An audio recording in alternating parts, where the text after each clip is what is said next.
오늘 저는 이 설교 초두에 저희 아들 희망이가 즐겨보는 동화책을 여러분에게 보여드리기를 원합니다.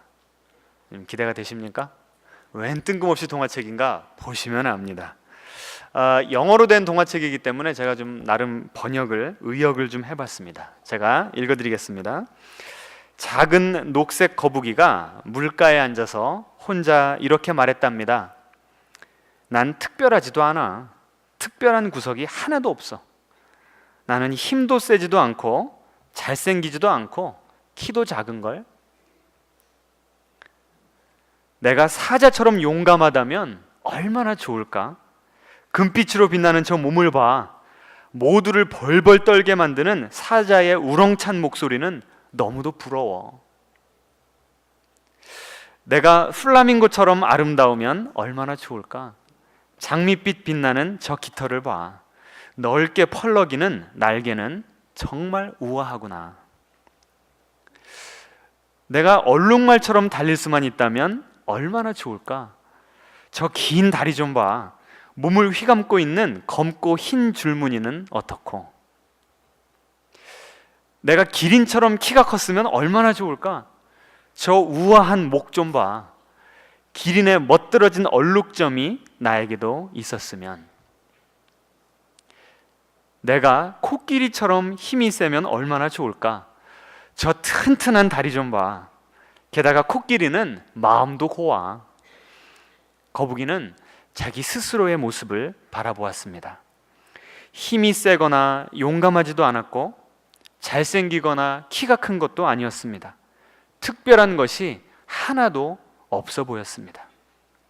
그때였습니다. 갑자기 먹구름이 몰려들었습니다. 하늘에서 우르릉 쾅쾅 하는 소리가 들리더니 소나기가 줄기차게 내리기 시작했습니다. 다른 동물들은 이리저리 갈팡질팡 뛰어다니며 비를 맞아 모두 몸이 흠뻑 젖게 되었답니다. 그런데 거북이는 어떻게 되었을까요? 폭풍이 몰아치고 장대비가 쏟아지는데도 거북이는 안전하게 피할 수가 있었답니다. 하나님께서 거북이를 만드실 때 거북이에게만 주신 특별한 선물이 있었기 때문이죠. 그것이 무엇일까요? 다른 동물들은 다 비를 맞고 있는데 거북이만 자신의 등껍질에 쏙 들어가서 숨어버리니까 비를 안 맞더라는 것입니다. 근데 제가 이 동화를 보면서 한 가지 아쉬웠던 것이 이 거북이의 얼굴 표정이 처음부터 끝까지 다 똑같아요. 적어도 여기서는 이 거북이가 하나님께서 나에게 이 등껍질을 주셨기 때문에 내가 이렇게 비를 피할 수가 있구나, 그러면 얼굴 표정이 좀 밝아져야 되는 거 아닙니까? 좀 2% 부족한 동화였습니다. 자, 우리는 어떻습니까? 하나님께서는 우리를 한 사람 한 사람을 너무나 고요하게, 너무나 귀하게, 특별하게 창조하셨습니다. 그런데 인생 살아가면서 때때로 우리 스스로가 거북이처럼 느껴져요. 여러분 그렇지 않습니까? 그런데 이 거북이도 특별하다는 것을 언제 경험할 수가 있는가? 비바람이 몰아칠 때, 인생의 풍랑 가운데서 하나님께서 나에게만 주신 그 특별한 능력, 재능, 은사가 무엇인지를 깨닫게 된다는 것입니다. 오늘은 계속해서 좀 동물 얘기를 해보려고 합니다. 아까는 거북이 얘기였고 이제부터는 까마귀 얘기를 좀 하겠습니다. 자, 까마귀는 한국 문화에서 길조의 상징입니까? 흉조의 상징입니까? 흉조. 안 좋은 그 기운을 좀 불어온다고 지붕에 앉거나 이렇게 마당에 앉으면 쫓아버리지 않습니까? 게다가 뭐 알려줬는데 자꾸 깜빡깜빡 잊어버리는 사람을 뭐라 그래요? 까마귀 고기 먹었냐고. 아주 머리가 나쁜 그 동물의 상징이 까마귀 아닙니까? 그런데요, 성경에서도 이 까마귀를 부정한 동물이다라고 규정을 합니다. 레위기서 11장 13절 15절에 보시면 이렇게 나옵니다. 새 중에 너희가, 하나님께서 이렇게 말씀하시는 거예요. 새 중에 너희가 가증히 여길 것은 이것이라. 이것들이 가증한 즉 먹지 말지니. 하나님께서는 이스라엘 백성들에게 법을 주실 때 이 음식에 대한 법까지 주셨습니다. 이런 동물은 먹어도 되고 이런 동물은 먹으면 안 되고. 근데 그 먹지 말아야 될 가증한 동물 가운데 누가 들어가는가? 까마귀. 참 같은 동물로 지음을 받았는데 어떤 동물들은 정하다고 그래서 가치가 있고, 어떤 동물들은 부정하다고 하니까 가증한 동물이 되어버리니 얼마나 억울하겠습니까? 자, 그런데 이 까마귀에 대한 언급이 또 어디서 나오냐면 노아 방주에 나옵니다. 하나님께서 죄악이 관영한 이 세상을 멸망시키실 때 크게 노아 방주를 지으시고 나서 동물들을 거기다 들어보내주셨습니다. 그런데 성경에 뭐라고 나오냐면 정결한 동물들은 몇 쌍씩? 혹시 아십니까? 7쌍씩 들여보냈고요. 그 다음에 부정한 동물은 한 쌍씩만 들여보냈습니다. 그리고 비가 많이 와서 이 세상이 모두가 물이 잠기고 심판을 받은 후에 오랜 세월이 지나니까 이제 물이 점점 가라앉기를 시작했어요. 그리고 나서 노아가 이제 우리가 밖에 나가도 되는지, 동물들을 밖에 내보내도 살 수가 있는지 테스트를 해보려고 처음으로 창문을 열고 내보낸 새가 있었습니다. 무엇이었을까요? 까마귀였습니다. 그런데 한번 생각을 해보세요. 까마귀가 정결한 동물이에요? 부정한 동물이에요?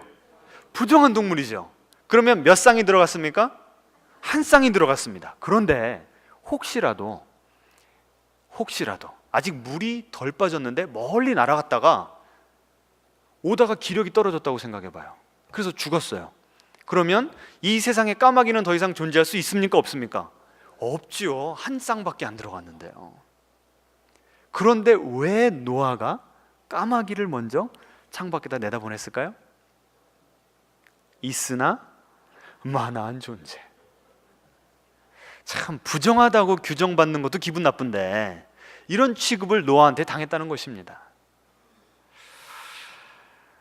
자, 까마귀가 이렇게 부정하고 천대받는 동물이라고 한다면, 그리고 그것으로 까마귀의 운명이 딱 거기까지만 하고 다 끝나버린다면 제가 오늘 굳이 이런 까마귀 얘기를 할 필요가 있을까요? 없을까요? 없겠죠. 그런데 여기서 끝나면 안 됩니다. 성경에서는 이 부정한 까마귀를 하나님께서 얼마나 귀하게 들어쓰셨는가를 기록하고 있습니다. 열왕기상 17장에 보시면 아합 왕과 이세벨 이 왕비 둘이서 이스라엘이라고 하는 전 나라를 우상 숭배에 빠지게 만들었습니다. 그래서 하나님께서는 너무나 화가 나셔서 엘리야라고 하는 선지자를 보내서 이렇게 명령을 하셨습니다. 이렇게 말하라고 명령을 하셨습니다. 이제 앞으로 심판을 받아서 이스라엘 전역에 몇 년간 비가 내리지 않을 것입니다. 게다가 비만 안 내리는 게 아니라 이슬가리도 내리지 않을 것입니다 라고 왕에게 선포하고 그냥 왕궁을 나오라고 그랬어요. 그리고 나서 하나님께서 이제 엘리야에게 살 길을 마련해 주셔야 될 거 아닙니까? 비가 안 오고 이슬까지 안 오면 농작물이 자라지를 않을 거고, 그러면 엄청나게 기가 막힌 흉년이 올 거 아닙니까? 그런데 하나님께서는 이 엘리야에게 이렇게 말씀하셨습니다. 17장 3절과 4절을 제가 읽어드리겠습니다. 너는 여기서 떠나 동쪽으로 가서 요단 앞 그릿 시냇가에 숨고 그 시냇물을 마시라. 내가 까마귀들에게 명령하여 거기서 너를 먹이게 하리라. 누구를 통해서 먹이신다고요? 까마귀요. 제가 누누이 강조하고 말씀을 드리지만 구약 성경이든 신약 성경이든 쓸데없는 말은 하나도 넣지를 않습니다. 표현을 너무나 아껴서 경제적으로 사용하기 때문에 왜 굳이 거기다가 이 본문에다가 엘리야를 먹여 살리는데 하나님께서 까마귀를 통해서 하신다고 하셨는가? 이걸 좀 묵상을 해봐야 되는 거예요. 17장 6절에 이렇게 나옵니다. 까마귀들이 아침에도 떡과 고기를, 저녁에도 떡과 고기를 가지고 왔다. 이 시냇물이 말라버리기 전까지 하나님께서 하나님의 사자 엘리야를 먹여 살리는 방법이 뭐였냐면 부정한 까마귀의 입으로 물어다주는 떡과 고기를 통해서. 참 신기했습니다. 아니, 부정한 동물은 만지지도 말아야 되는 거 아니에요? 부정한 것에는 가까이 가면 안 되는 게 레위기의 신학 아닙니까? 그런데 그 부정한 동물이 가져다 준 떡과 고기를 거룩한 하나님의 종이었던 엘리야가 먹고서 기운을 차리고 하나님의 일을 했다는 거예요. 부정한 동물이 생명의 도구로 사용받았다는 것입니다. 이것이 하나님의 놀라운 은혜라는 것입니다. 제가요, 오늘 이 설교를 준비하면서 까마귀에 대한 이 자료를 좀 찾아보고 더 깜짝 놀랐습니다. 2008년도에 미국의 대표적인 신문인 뉴욕 타임즈에서 기사를 냈는데 까마귀에 대한 기사였습니다. 두 부류의 사람들을 놓고 실험을 했어요. 한쪽에는 그 까마귀들을 막 잡아다가 가두어드리는 그런 실제적인 역할을 이 한 부류의 사람들이 한 거예요. 그리고 막 그 새끼들도 이렇게 막 만지고, 그 어미들이 되게 싫어하잖아요. 생명의 위협을 느끼니까. 그리고 다른 한 부류는 그냥 전혀 까마귀랑 만난 적도 없고 그냥 보통 사람들을 데리고 왔어요. 그랬더니 시간이 한참이 지났는데도 그 똑같은 사람들을, 그 까마귀, 이 가둠을 당하고 새끼들을 만져서 막 화가 났었던 그 까마귀들을 보는 데서 이 두 부류의 사람들을 쫙 풀어놨더니 유독 그 까마귀를 괴롭혔던 사람들에게만 가까이 가서 깍깍 막 울고 거의 가까이, 거의 얼굴까지 가까워서 공격을 하더랍니다. 근데 이것이 한두 번이 아니고 53번 실험을 했는데 47번을 그런 식으로 반응을 보이더래요. 이게 무슨 뜻입니까? 까마귀가 뭐 할 수 있다는 거예요? 예? 안면 인식 능력이 있다는 것입니다. 이게 얼마나 놀랍습니까? 하나님께서 만약에 참새한테 이 사명을 줬다고 그래봐요. 참새한테, 야, 너 엘리야한테 가서 떡과 고기 좀 물어다 줘라. 그럼 이게 엘리야가 누군지 날아다니다가 엉뚱한 사람 주고 왔어요. 그런데 하나님께서는 이 까마귀를 처음 창조하실 때부터 그 뇌에다가 뭐를 집어넣으셨어요? 안면인식 프로그램을 인스톨 하신 거예요. 놀랍지 않습니까? 그렇게 천대받고 부정하다고 생각하는 그 까마귀에게 하나님께서는 놀라운, 아주 유니크한, 독특한 재능을 주신 다음에 까마귀만 감당할 수 있는 사명을 주셨다는 것입니다. 그러면 그 다음 던져야 될 질문이 있습니다. 하나님께서는 왜 이렇게 부정하고 가치 없어 보이는 까마귀에게 귀한 사명을 맡기시고 사랑하셨는가? 그 해답이 바로 오늘 본문에 나옵니다. 제가 다시 한번 누가복음 12장 24절을 읽어드리겠습니다. 까마귀를 생각하라. 심지도 아니하고 거두지도 아니하며 골방도 없고 창고도 없으되 어떻게 한다고요? 하나님이 기르시나니. 하나님께서 왜 까마귀를 귀하게 여기시는가? 답이 여기 있습니다. 하나님께서 까마귀를 창조하셨기 때문에, 하나님께서 까마귀의 아버지가 되어주시기 때문에 하나님께서는 그 까마귀의 인생을 책임져 주신다는 것입니다.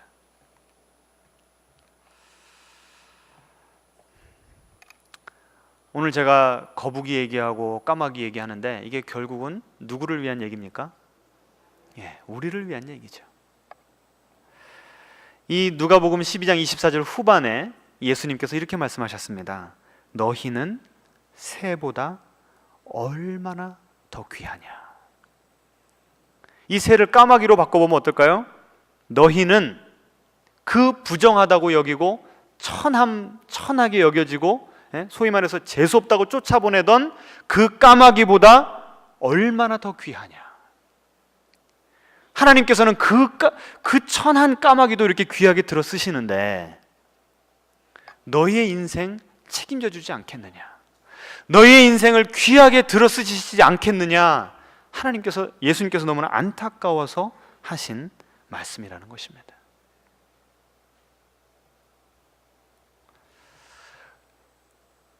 예수님께서 오늘도 우리에게 말씀하십니다. 까마귀를 생각하라. 까마귀를 생각하라.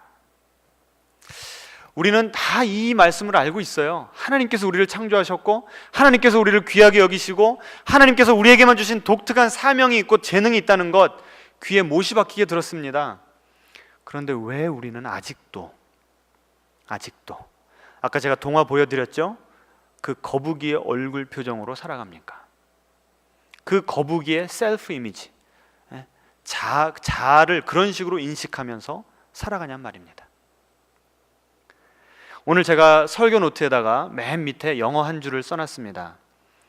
그것은 제가 읽었던 그 책에서 인용한 것인데요, 그 책의 저자가 미국에서 가장 영향력 있는 여성 설교가 중에 하나인 바버라 브라운 테일러라고 하는 분입니다.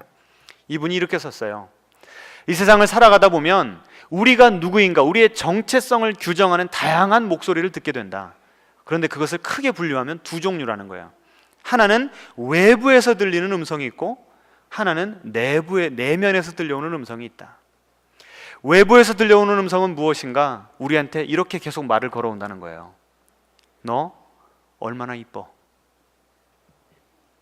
너 연봉 얼마야?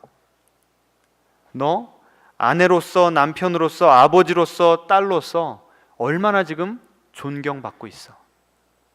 이 세상에 성공의 기준들을 가지고 우리에게 계속 질문을 던지면서 너 지금 성공한 인생을 살고 있어? 아니면 너 실패자야?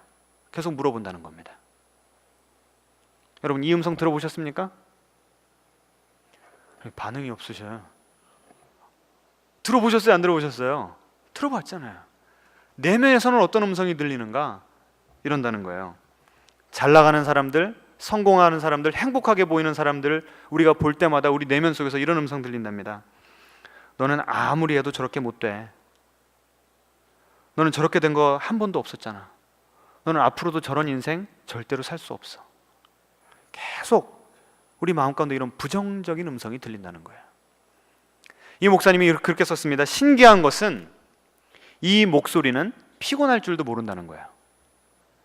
24시간, 일주일에 7일간 계속해서 외부에서는 외부에서대로, 내면에서 내면에서대로 계속 이 음성이 들려버리니까 예수님께서는 까마귀를 생각하라, 그 까마귀보다 너희를 얼마나 더 귀하게 여기시는 줄 아느냐. 예수님께서는 안타까워서 이 사랑의 음성, 격려의 음성을 계속, 진리의 음성을 들려주시는데 우리에게는 그 소리가 안 들리는 거예요.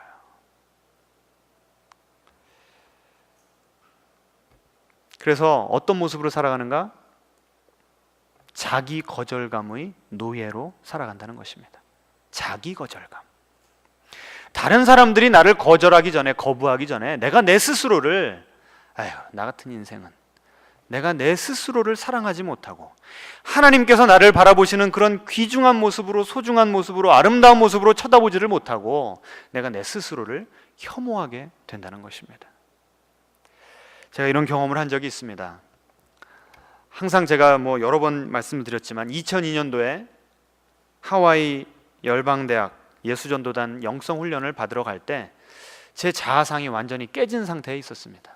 제가 할 수 있는 것이 아무것도 없는 것 같고, 도대체 하나님께서 나를 왜 창조하셨는지, 왜 나를 이 사역자의 길로 부르셨는지 근본적인 인생의 이 질문을 하면서 제 인생의 근본 뿌리가 흔들리던 그런 시기였습니다.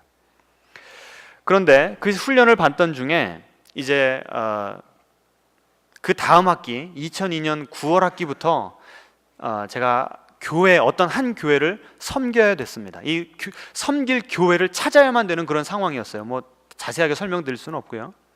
그런데 제가 하와이에 있었고 교회 섬길 교회는 뉴저지에 있으니까 비행기로도 10시간이 걸립니다. 제가 가서 교회를 찾을 수 있는 상황이 아니에요. 그래서 기도하고 있는 중에 어떤 한 목사님의 이메일을 받았습니다. 전체 한국 신학생들에게 전체 보내는 이메일이었어요. 교육부 사역자를 찾는다는 것입니다.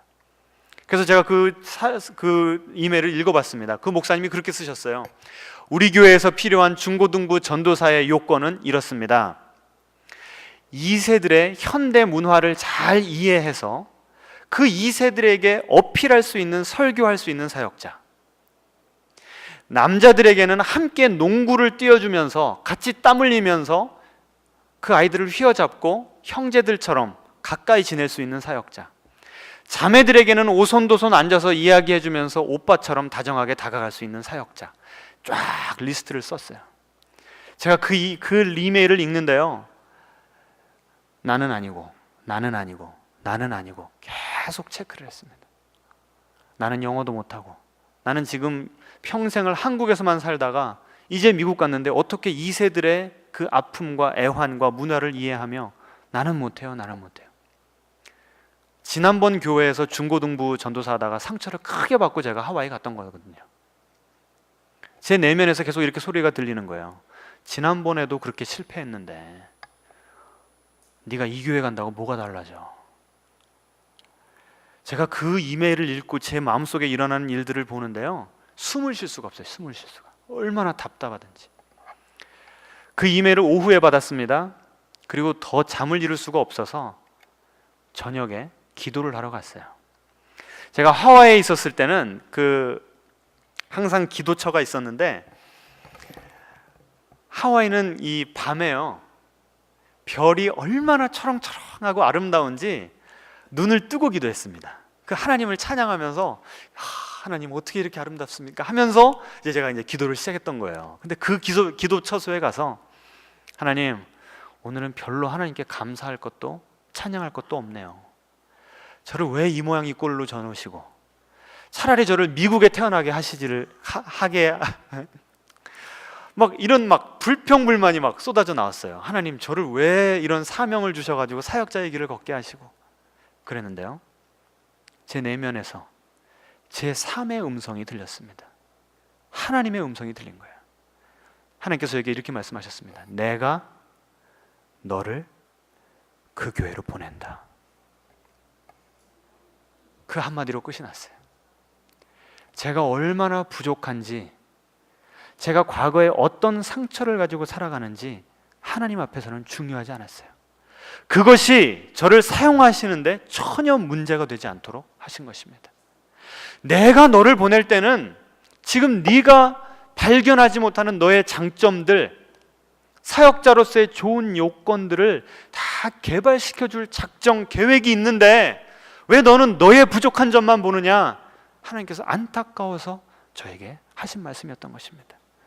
내가 너를 그 교회에 보낸다. 얼마나 감사하든지요. 얼마나 감사하든지. 제가 용기 백배했습니다. 용기 백배. 그리고 나서 그 다음날요, 우연하게 한국 분들이랑 앉아서 밥을 먹다가 제가 받은 은혜를 나눴어요. 그랬더니 어떤 분이요, 저 그 교회 알아요. 저 그 교회 담임 목사님 알아요. 그 교회 정말 좋습니다. 가시면은 많은 성장, 도움이 되실 겁니다. 야, 미국의 한인교회들이 얼마나 많은데요. 그런데 어떻게 그렇게 우연하게, 그날 우연하게 식사한 그분을 통해서 하나님께서 또 재차 확인을 시켜주시더라고요. 그래서 저는요, 전화 인터뷰만으로 제가 채용이 됐습니다. 이래봬도 직접 가지도 않고 전화로만 인터뷰를 했어요. 근데 하나님께서 인도해 주시더라고요. 그리고 그 교회를 가보니까요, 저는 농구도 못해요. 저는 혼자 커가지고 남이랑 몸 부딪히는 게 그렇게 싫어요. 농구가 싫거든요. 전 교회에서는요, 예배만 끝나면 저랑 그 학생들이 별로 이렇게 잘 연결고리가 없으니까 다 도망가더라고요. 예배만 끝나면. 그래서 저는 어른들이랑 교제를 나눴습니다. 그런데 그렇게 하나님께서 내가 너를 보낸다는 그 확신의 음성을 듣고 가니까 희한하게 마음이 통해요.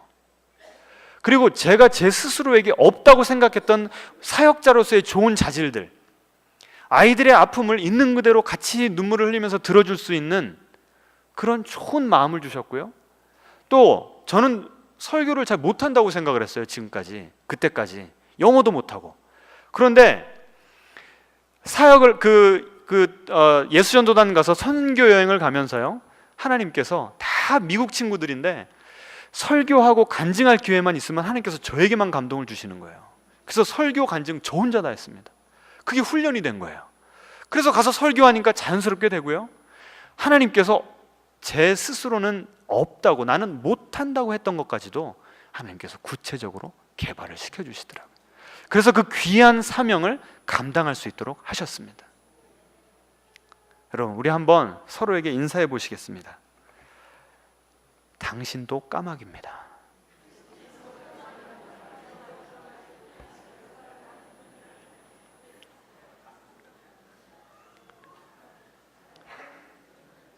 여러분, 오늘 이 자리에 어떤 모습으로 나오셨어요? 우리가 지금 맥주 감사주일로 드리고 있는데 여러분의 마음 가운데 이런 감사가 있습니까? 이렇게 외부에서 들려오는 소리, 내면에서 들려오는 소리에 한번 우리가 함몰되기를 시작하면 감사는커녕 한숨만 나오고요, 자꾸 우울해지고요, 하나님께 불평불만밖에 나오질 않습니다. 저만 그래요? 여러분도 그래요? 예, 좀 반응을 이제 좀 보여주시네. 그렇잖아요. 어떻게 해야 우리가 감사의 생활을 살 수가 있는가? 누구를 생각하라고요? 까마귀를 생각하라. 그 부정한 까마귀, 다들 천대시하는 그 까마귀에게도 독특한 능력을 주시고 독특한 사명을 주셔서 귀히 들어 쓰셨던 그 하나님을 기억하라는 것입니다. 그 하나님께서 여러분의 인생을 책임져 주십니다. 그 하나님께서 여러분을 존귀하게 들어 쓰실 줄 믿으시기 바랍니다.